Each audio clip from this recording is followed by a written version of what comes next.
අයිබෝන් සුබ දවසක් මේ ඔබට දැනෙන රස වෑහෙන ප්ලේන්ටියයි සින්දු දෙකයි.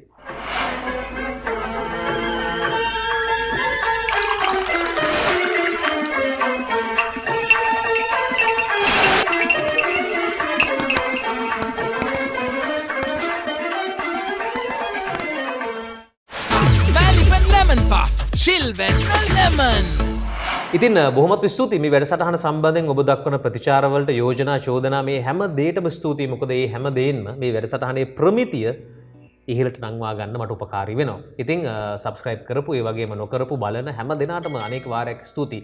ඒ සහයෝගයෙන් හින්දා ඉස්සරහට බොහොම අපූර්වට යනවා. අද දවසේ බොහොම විශේෂ චරිතයක් මගේ ගෙදර මේ ආසනය වෙන් කරගෙන මාත් එක්ක එකතු වෙලා ප්ලේන්ටි එක රස බලන ගමන් ඔහුගේ ජීවිතය සංගීතය ගැන කතා කරන්න සූදානම්.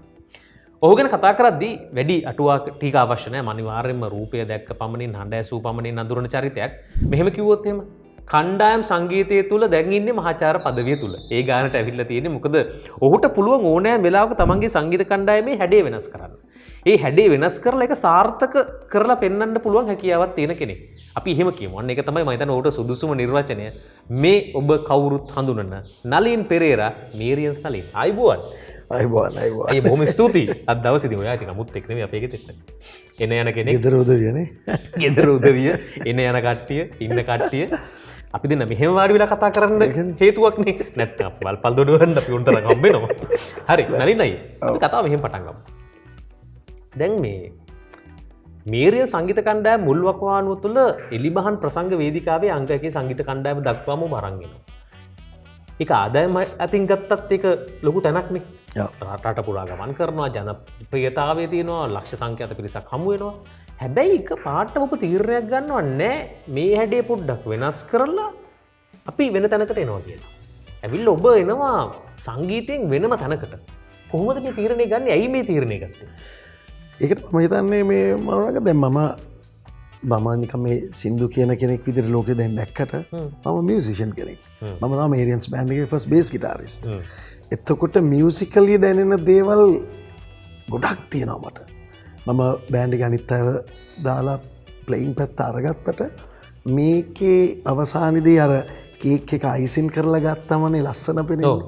ඊට පස්සේ තමයි රස දැනෙන්නේ. ඉතින් ඒ නිසා මේ දෙක තුනම මගේ ඔළුවේ වැඩ කරා. හැබැයි අපි පටන් ගත්ත මුල් අවුරුදු 1988 ඉඳලා 2003-4 වෙන කාලේ දක්වා අපිට තිබුණා හොඳ ආටිස්ට් රෙපර්ටුවර් එකක්. ඒ කියන්නේ සොලිඩ් ආටිස්ට්ලා, ක්ලාසි ආටිස්ට්ලා හිටියා අපිට මියුසික් බෑක් කරන්න.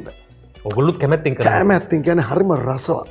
උදාහරණයකට ගත්තොත් රූ කලේකා, එතකොට Sonil ලෙදරසිංහ, TM. Jayaratne, Priya සූරියසේන, වික්ටරත්නායක, Gunadasa Kapuge, MS. Fernando, Paul Fernando හැම මාදිලියකම ගත්තම I think සුපිරි සින්දු ටිකකට බැක් කරන්න ඒ කාලේ තිබ්බා. ඕගොල්ලෝ විඳිනවා ඒක. විඳින අපි ප්ලේ කරාට අපිත් ඒ ප්‍රසංගය ඇස්සේ ඉන්නවා ඉතින්.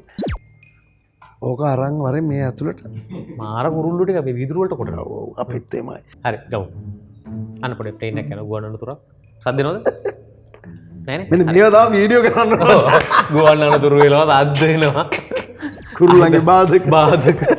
හයි ගමු. හරි අතරින් ගමු. අතරින් මං ගන්න. හරි. එතකොට අපිට තිබුණා සොලිඩ් සින්දු ටිකක් ප්ලේ කරන්න. ප්ලේස්ලත් හරි ආසාවෙන් අන්තිකේ මියුසික් ආයි කඳුලක් හදන්න නැතුව ඇල්පෙනික්ත සද්දේ පවා අරගන්න අපි පරිම සාධාරණයක් කරා. ඔහොම යනකොට අර ආවනේ මල් සින්දු යුගයක්. අන්න ඒ වකවානුවේදී අපිට තේරුණා මේ ගීතේ රසවින්දනයට සරිලනේව නෙවෙයි නිකන් අර කවිවලට මෙලඩිස් දාලා වගේ ඔයගලන්ට විඳින්න දෙයක් නෑ. විඳින්න දෙයක්වත් නෑ මියුසිකලිත්. ඒ කියන්නේ වාදකයෙක්ට නියම වාදනයක් පෙන්වන්න තරම් සින්දු නෙමෙයි හැදුනේ. ඕමෝම එනකොට ඉතින් මමත් දැන් තේරුණා මට පොඩි කනගාටුවක් ඇති වුණා. දැන් මගේ ළඟ ඉන්න ප්ලේයර්ස්ලා ගත්තම ඇත්තටම ටැලන්ටඩ් ප්ලේයර්ස්ලා. කතා කරන්න දෙයක් නෑ මේ කියන්නේ. ඔක්කොම සංගීතය ඉගෙන ගත්ත කට්ටිය. දැන් විශේෂයෙන් ඔය ඒ කාලේ රෝස් අයියා, එතකොට සුමිත්, ප්‍රියංකර, ජූඩ්ලා මේගොල්ලන්ව දාලා මේ වගේ විසින්දු වලට තමයි මියුසික් කරන්න කියන එක මගේ හිතට ආවා.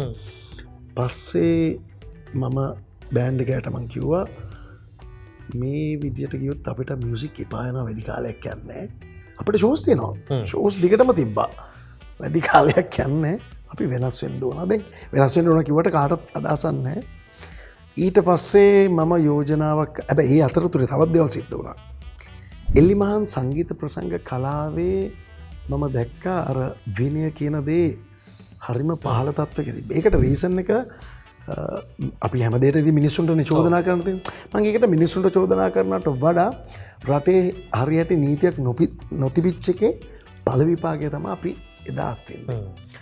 ඔයා විශ්වාස කරන්න මම මෙන්න මේ සයිස් කළු ගල් පාරක් කාලා තියෙනවා මම. ඒ කියන්නේ මම මේ සින්දු කියලා බැනලවත් වලියක් දාලත් නෙමෙයි. හේතුවක් නැහැ. ඒක තමයි මේ රසිකයාගේ නොහම්බිනා හැසිරීම. ඒක වෙන්න ඉතින් එන්නේ අර මදුවිත තොලගාලා එතෙන්ටාවට පස් බඹර කලන්තේ දාගෙන එන්නේ එකන මේ සින්දුහනවටත් වඩා එතන එන්නේ වෙන දෙකට ඔව සමාරය කෝන්තර පිරිමාගන් දෙන්නේ මගේ ඇස් ඉදිරිපිට පිහිවලින් ඇනලා තැරිච්ච ඉන්සිඩන්ට් කීයක් තියෙනවා මේ එලිමහනේ මං අත්විඳ දේවල් එතකොට අති භයානක සිදුවුම් රැසකට මම මගේ ජීවිතය නැතිවන ලෙවල් එකට පවා ඇවිල්ලා තියෙනවා. ඔබ දවසක් කතාවක් මට දැනුත් මතක් වෙනවා. ජීවිතේ ඔබේ ජීවිත වලින් වන්දි ගෙවන්න තැනට ආවා. ඔව්. ඒ කියන්නේ මට දැලිපිහි තියලා තියෙනවා. හරි. ඉතින් මම බැලුවා මම මේ සින්දු කියලායි මම මේ යන්නේ. අනිකට මේ වැරද්දක් නොකර මේ ස්ටේජ් එකට මේ ඒගොල්ලන්ව පිනවන්න ඒමට ඉතින් ඒක මම ඔවා අත්විඳලා එනකොට මම 1994 දී මම තනියම ෆයිට් එකක් දෙනවා ඇත්තටම මේ ප්‍රසංග එලිමහනේ සංගීත ප්‍රසංග සීමා සහිත කාලෙකට ගෙනල්ලා රෑ 12ට පෙර නතර කරගන්න. මොකද ඒකෙන් මම හේතු සාධකතුව පෙන්නුම් කරලා දුන්නා එවකට හිටපු සංස්කෘතික ඇමතිවරයාට පවුල් පිටින් ඇවිල්ලා ලස්සනට ප්‍රසංගයක් නරඹන්න එන්නේ නැහැ එතකොට. රෑ 10ට ෂෝ එක පටන් ගන්න. රෑ 10ට එනකොට හිතන්න කොල්ලෝ එහෙම බීලා නාස්ති වෙලා ඉන්නේ. අම්ම කෙනෙක් තාත්තා කෙනෙක් දුවක් වර්ගන ඉන්නේ නැහැ ෂෝ එකක් බලන්න. හැබැයි ඔයාලට මතක ඇති කාලයක් තිබ්බා රෑ 10ට ෂෝ නතර කරන්න කියලා ආවා කාලයක් ඔය යුද සමයේ. එතකොට ෂෝ එක පටන් ගත්තේ හවස 6ට. 10ට ඉවර කරා ඔය කියන කිසි ප්‍රශ්නයක් නැහැ විනීත බවද ලස්සන්ට ඇසිලා අර 10ට ඉවරෙද්දී ආය වන් මෝ කියලා කෑ ගහලා දඟලන්න කියන ශ්‍රී ලංකා මාතක යව කට්ටිය ලස්සනට ගලවට ඉස්සර ගියා. ඊට පෙර මොනවාද උදේ 7ටත් අපි ෂෝ ගහලා තියෙනවා. උදේ 7 වෙනකොට හවස පටන් ගන්නවා. මේ ළමයි ඉස්කෝලේ යනවා. මිනිස්සු වැඩට යනවා අපි නන් ස්ටොප් සිං කරනවා. ඉතින් එහෙම වෙනකොට මිනිහගේ මානසිකත්වය හිතන්න ඕනම දෙයක් විඳ ගන්න පුළුවන් කාල සීමාවක් තියෙනවා. ඉතින් මේවා පහදලා දුන්නා මේ රටේ පාලකයෝ ඒවා පිළිගත්තේ නැහැ. මම එකෙන් පෙන්නවා කලාකරුවගේ වටිනාකම ඇති වෙන හැටි. රස විඳින රසිකයාගේ වින්දන ශක්තිය වින්දන රසඥතාවය ඉහළට යන හැටි. හැම ආටිස්ට් කෙනෙක්ටම මේ රස්සාව බෙදිලා යන හැටි. දැන් උදේ පායනක ෂෝ එකක් තිබ්බම මනවා. ඔයා හිතන්න අර ඉන්න හොඳම ආටිස්ට්ලා සෙට් එක ඔක්කොම එනකම් බෑන්ඩ් එකක ඉන්න ඕන. මම නම් පොඩි දඬුවම් දීලා තියෙන ආටිස්ට්ලාට එනකොට මම ෂෝ නතර කරලා තියෙනවා. ඇයි අපි ඒ විඳපු දුක කිසිම ආටිස්ට් කෙනෙක් දැක්කේ නැහැ. අඩුම ගානේ මචං මේක තියාගෙන මචං ප්ලේන්ට් එකක් ගාලා එන්න එහෙම නැහැ. හැබැයි දුන්නා නම් දුන්නේ මට මතක හිටියට සුනිල් පෙරේරා සහ අපේ රූකා විතරයි. ඒවත් මම කියන්න ඕන මොකද ඒ අපි එහෙම බලාගෙන නෙමෙයි ප්ලේ කරන්නේ. නමුත් වාදකයි එච්චර දුක් විඳින්නේ. ඒ කියන්නේ වාදකයාගේ දුක දරුණු එච්චර පිරිසකට පමණයි. අනිකයි. එතකොට මම බෑන්ඩ් ලීඩර් වුණාට මම ප්ලේ කරපු කෙනා. විසා කිසි බ්‍රේක් එකක් ගන්න නැතුව රෑ 10ට පටන් අරන් උදේ 5 වෙනකන් එකට හිටගෙන ප්ලේ කරනවා අඩුම ගානේ මේ වොෂුම් එකට යන්න බ්‍රේක් එකක් හම්බෙන්නේ නැහැ. මමම කල්පනා මේ මොකක්ද මේවා වෙනස් විය යුතුයි. මම ඒ කාලේද ලෙවල්ට ෆයිට් එකක් දුන්නා. ඊට පස්සේ හිටි හැටියේ මම කට්ටියට කිව්වා රයිට් අපේ ශෛලිය වෙනස් කරන්න අපි යන් අන්ප්ලග්ඩ් ස්ටයිල් එක බෑන්ඩ් එකේ බහුතරයක් මේකේ උන්ට මොන පන්පලක්ද ඒ කියන්නේ එතකොට අර මල් සින්දු ඔක්කොම බොහොම ගජ්ජ රාමේ තියලා යන කාලේ මම කියන්නේ අපි try එකක් දෙමු මේක හරි ගියේ නැත්තම් අපි බෑන්ඩ් එක ලංකාවෙන් එළියට ගිහලා යුරෝපියන් කන්ට්‍රි එක පබ් එකක හරි මියුසික් ටිකක් ගාගෙන ඉමු ඕම අයිඩියකට හිටිය 2005 ඔන්න මේ කතන්දරේ මෙම ඇවිල්ලා එතකොට සිරස මාධ්‍යජාලේ 11 වෙනි සංවත්සරය FM එක අපිට ප්ලේ කරන්න කියෙන මම ඉතින් චැනල් හෙට්ට මේ ගැන කන්වින්ස් කරන අන්පලක් එයාට හොල්ම වගේ මොකක්ද මේ අන්පලක් මම ඉතින් මගේ කටින්න මේක කියල පෙන්න්න ම කරපු දෙයක් උත් නෙවෙයිනි හරි අරනම් කරන්නක බලන්න කියලා ඔන්න ඒ තම ෆස්ට ඇපියරන්සක 2005 ඒක කරාට ඒ මේක මරු වැඩක්නි මචන් මේ කනට හරි සනීපයිනේ දැන්න එක එක්කෙනගේ වයනවා ඊට පස්සේ 2006 තමයි ඒක කොන්සර්ට් එකක් විදිහට BMICH එකේ ෆස්ට් මේරියන්ස් අන්ප්ලග්ඩ් එක එන්නේ. ඉතින් මෙහෙමයි අපිට අවුරුද්දක විතර කාලයක් ගියාම අනුරංග මේ ඔය අපිට බඩු මුට්ටු තිබුණේ හරියට. හරිද? හරියම ගිටාර්ස් තිබුණේ සවුන්ඩ්ස් වලටත් අපිට අවශ්‍ය කරන යටිතල පහසුකම් හරියට තිබුණේ නැහැ. නමුත් අවුරුද්දක් තිස්සේ බෑන්ඩ් එක ප්‍රැක්ටිස් කරා. එතනට එන්න අපි මොනවද කරන්නේ? අර එළියේ තිබ්බ වැඩ ඔක්කොම අපි නතර කරනවානේ. දවස ගානේ බුකින්ග්ස් තිබ්බේවා නතර කළා. ආර්ථික අපහසුකම් දැනෙන්න ආවා. හැබැයි මම අද සතුටු වෙනවා හිටපු ප්ලේයර්ස්ලාත් ඒකට කැපවීම දුන්නා. තමයි මේ අද ඉන්න තැන. යස්. හරි. බොහොම අපූර්ව කතාවක්. සමස්ත ප්‍රේක්ෂකයා ගැන මේ කතා කරන්නේ සංගීතයේ රසය නොදැනෙන ඊට වඩා වෙන දේවල් වලට ආපු බොහෝ ප්‍රේක්ෂකයෝ හින්ද සමහර අවස්ථාවලදී මේ වගේ සංගීත කණ්ඩායම් කොතරම් දුක් විඳින්නට ඇතිද? හරි. එහෙනම් මේ සූදානම් වන්නේ ප්‍රථම ගීතයේ රස විඳින්නටයි. අමුතුවෙන් කතා කරන්න දෙයක් නැහැ. නලින් පෙරේරා කොතනද අංජලිකා එතනය. කියමු කියමු.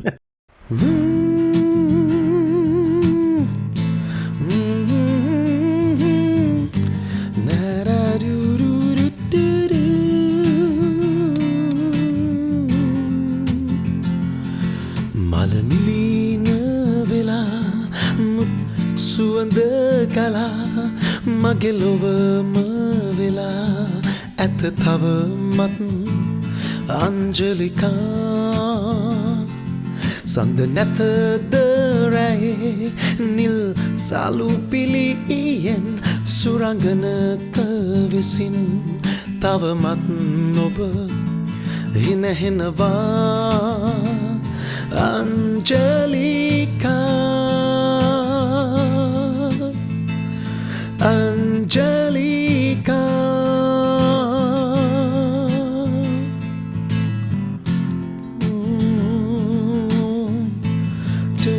do na da di di da da di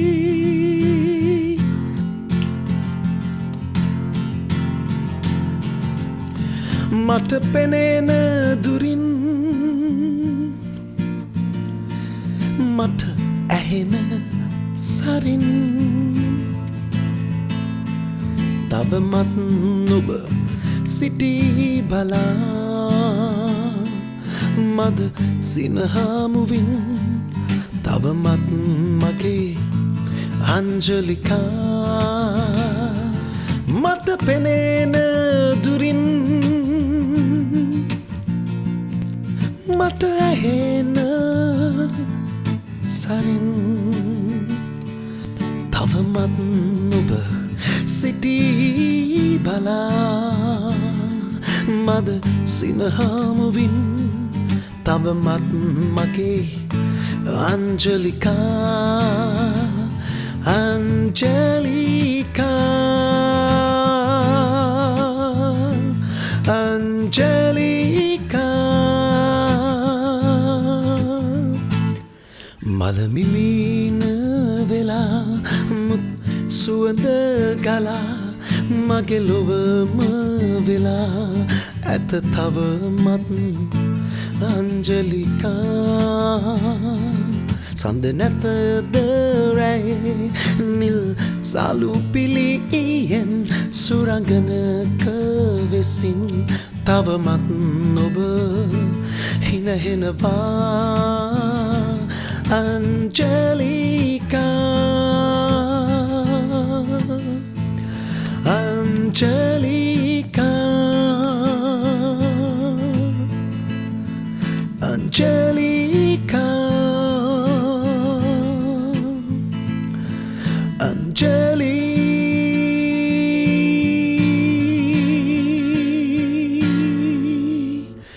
Anjalika.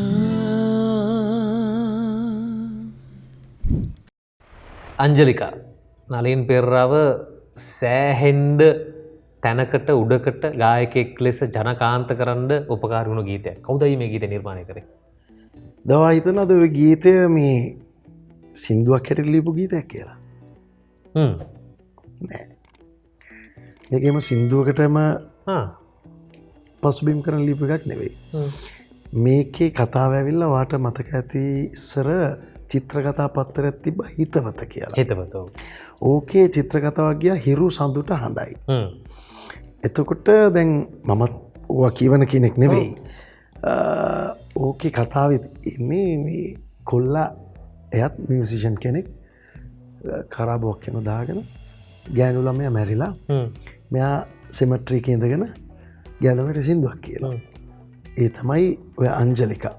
එතකොට හැම සතියකම යනවා පදපේලිය මල මිලින වෙලා ලස්සන රවුම දාලා බෝල දාලා ඉතින් කොල්ලා ගිටාර කියන ඊළඟ සතියේ මුත්සුවඳ ගලන්න ඕම තමයි ඔය සින්දුව.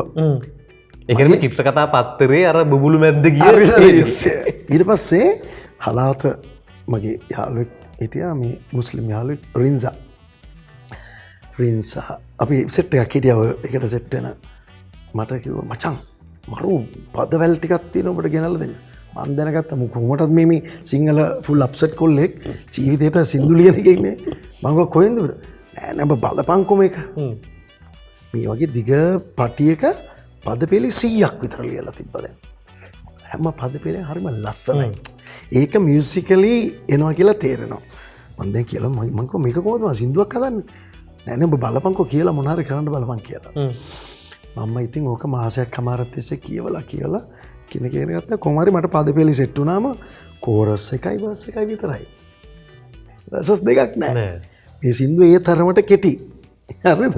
ඒක දැන් මම කියද්දි තව ඔයගලන්ට තේරෙන්නේ එක. ඊට පස්සේ දැන් ඔන්න මට දැන් ගානට වැඩිය සෙට් වුණා. ඔයා මෙලඩි දැම්මා? ඔව් මේ 1989. හරි බෑන්ඩ් එක පටන් ගන්න පළවෙනි අවුරුද්ද. ඊට පස්සේ ඉතින් ඒ කාලේ ගිටාර් එකේ කෝඩ්ස් දන්නේ 4යි 5යි තියෙන ඔක්කොම පාවිච්චි කරලා තමයි විලේ ඔක ගහන්නේ. හූරලා අරන් කියන හූරලා කෝඩ්ස් ටික. ඊට පස්සේ ඉතින් ඕක කුමාර පෙරේරා රෝහණ කුමාර පෙරේරා තමයි ඔය කතාව ලිව්වේ. ඉතින් රෝහණ තාම ඉන්නවා. රෝහණට ඉතින් මම රෝහණ හොයාගන්නේ අවුරුදු ගාණක් ගියාට පස්සේ. මේ කවුද කතාව ලිව්වේ ඒ ටික? අපූරුයි. එහෙම තමයි ලංකාවක් අඳුරන ලංකාවක් රස විඳින හදවත්වල නොමැකෙන අංජලිකා බිහි වුණේ. අද තමයි දැනගත්තේ අංජලිකා මැරිලා කියලා. දැන් ගොඩක් අය හිතන්නේ ඒ සිද්ධිය මගේ පෞද්ගලික සිද්ධියක්. ඉස්සර මම ඔය අවුට්ඩෝර් ෂෝස් වල මනෝරංග මම දන්න ගහලා වැටිලා ඔක කියන්නේ. හරිද? ඒ කියන්නේ මම හිතන්නේ ඒ කාලේ ආටිස්ට් කෙනෙක් ඒ විදියට වේදිකාවක හැසුණු පළවෙනි ආටිස්ට් මමත් වෙන්නේ. අන්තික එලිමහන් සංගීත ඔබ කියන දේ මට මතකද? ඔබ කියනකොට මට මතක් වෙනවා ඔබේ ගීතේ කොහොමද කියන්නේ කියන එක. ඒක ඇක්ට් එක හැමදාම මේ වගේ තිබ්බා. ඔය වගේ ස්ලෝ සින්දු තිබුණෙත් නෑ නේ කාලේ වේදික ප්‍රසංග වේදිකාවේ. ඉතින් ඒ එක්තරා පැත්ත අභියෝගයක් වුණාට ඉතින් මිනිස්සු අතරට ඒක මන් දන්නේ මොන රීසන් එකකට අදටත් ඒක මිනිස්සුන්ගේ හිතේ සුන්දරයි. ඒ ගීතය කියන්න දෙයක් නෑ. ඒක ඒ තරම්ම සුන්දරයි. නලින් නේද මෙහෙම ආමු.